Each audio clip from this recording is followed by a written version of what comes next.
Смените не знаат што да прават со своите нарачки, не знаат колку нарачки да исполнуваат, не знаат што да се случува со нивните компании и дали да инвестираат на подолг или на пократок рок.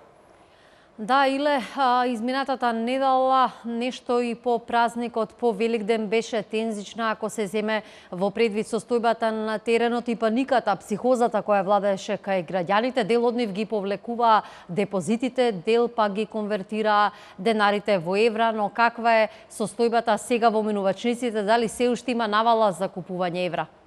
После изгледа дека атмосферата стивна, граѓаните сватија дека станува збор за шпекулација која е настаната по политичката криза која што веќе 2 години ја мачи нашата држава, па масовно излегуваа и ги менуваа своите денари во евра, стравувајќи дека денарот може да девалвира. Дел од стопанствениците на менувачници со кои што разговарав од утрово велат дека ситуацијата е легната, нема понатаму вакво масовно вадење, односно менување на денари во евра и е стабилизирана состојбата на терен.